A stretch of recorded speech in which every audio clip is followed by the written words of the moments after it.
Welcome to Erudite's online safety series. This second video is about keeping safe whilst playing games online, playing Minecraft and online gaming in general.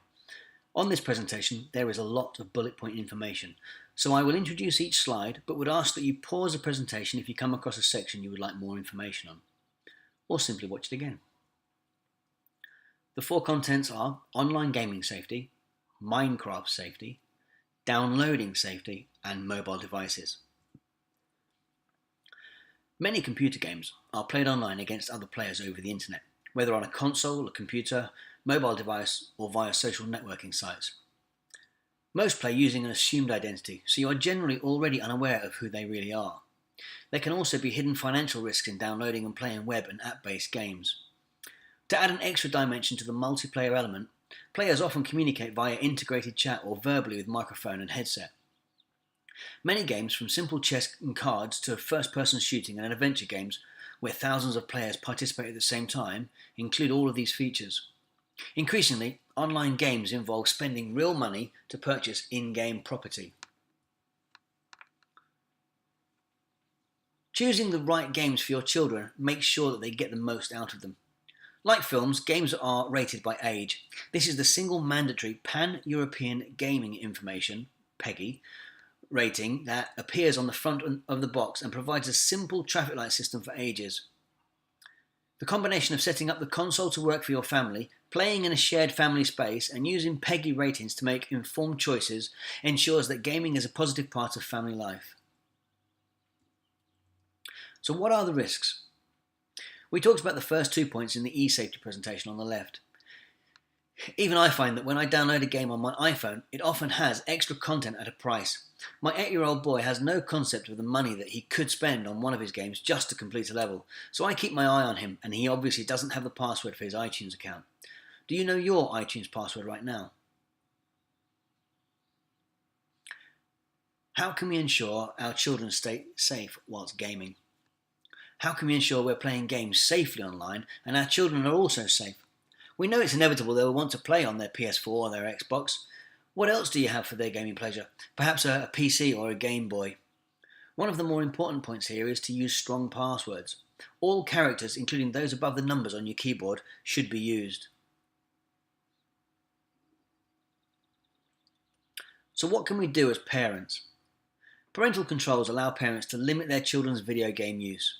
Available for all current consoles, handhelds and computers, they can be activated to block games by ESRB rating category. Regulate the amount of time your child can play, and restrict access to the internet. If you've seen the presentation on the left, then some of this will be familiar to you. Pause the presentation here so you can read all of the points.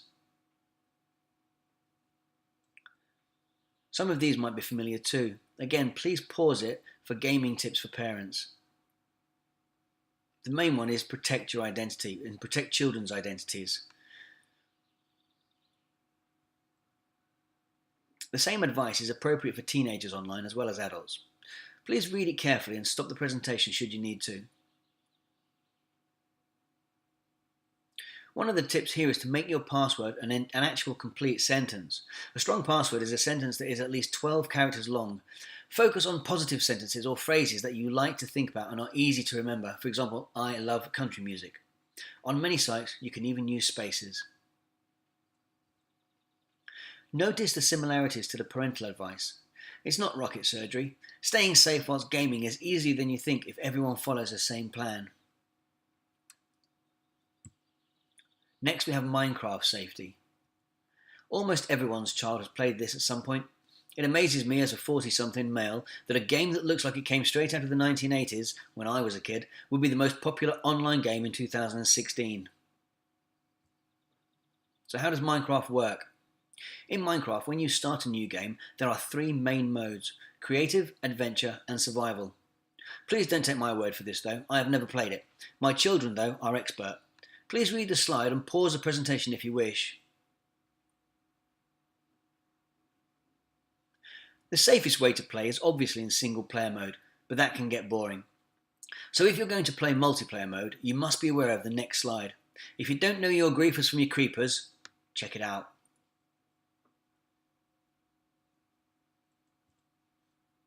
Pause the video here. I won't read them out, it's too many, so read for yourself what these individual problems are.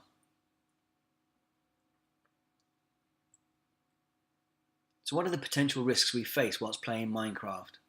We address bullying and talking to strangers in the presentation on the left. Feel free to watch it if you haven't already. Make sure you know where they're playing: living room, their bedroom, laptop, shed, and make sure they're using appropriate safety settings. Tips for staying safe. Here are a few tips for you. In the multiplayer mode of Minecraft, children can chat with people they meet, but there's no way of knowing who they are. So turn off the chat function and help make sure younger children don't talk to strangers. A server is a single world or place in the game. There are lots of child-friendly servers that have been set up to help families and children play safely. They have strict rules on language and behaviour and are often moderated by parents. You can find safe servers by searching online.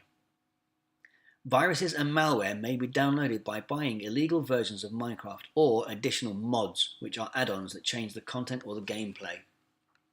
Always make sure that you only download Minecraft from the official website, and ask your children to tell you before downloading anything new. And finally, children often find Minecraft so much fun that they lose track of time. There's no end to the game, so talk openly about setting weekly and daily time limits as part of your family agreement. You could also ask them to show you their Minecraft world.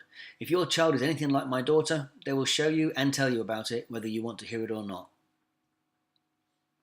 The next one is downloading safety. Downloading content over the internet is a great way to enjoy music, video, games, and other entertainment. Downloading is also a very convenient way to obtain information in the form of Word documents, PDFs, photos, and other files. Also, most software and its periodical updates are now downloaded from the internet. One thing to be careful of though is fake virus scanners and toolbars, even though you've got the software from potentially a reputable site such as download.com or CNET. Downloading should not be confused with streaming, which is where video, music or sound is sent over the internet for you to watch or listen to in real time, rather than being able to be saved on your computer to use later. In case you're wondering, the green logo is for a program called uTorrent that allows files to be downloaded. These risks are inherent in all aspects of online life, so please take a good look at them.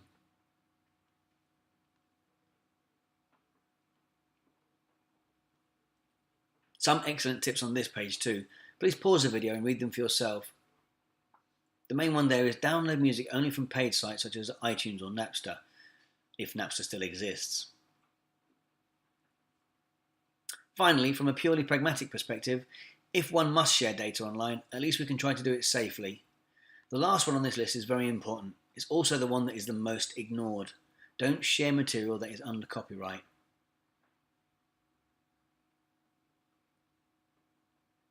Finally, mobile devices. One of the problems with mobile devices is that they can be jailbroken if they're an iPad, an iPhone, or an Android device.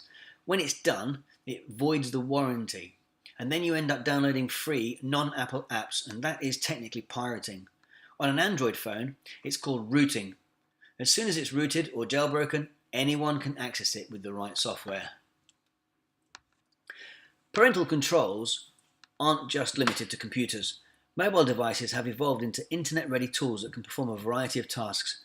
Enable mobile parental controls to ensure a safer and more secure online experience for your children. Mobile phone service providers have different options for controlling privacy and usage, filtering content and location and monitoring settings when you use Windows 10. You can control the web content of for your children, how long they're on the device, what apps they can and cannot access, and many more things. It's called Windows Family Safety. See our Windows parental guides underneath this video. Connect with care. The smartphone in your pocket or the tablet or the laptop contains significant information about you and your friends and your family. It's got contact numbers, photos, locations and more. Your mobile devices need to be protected. Take these security precautions and enjoy the conveniences of technology with peace of mind while you're on the go.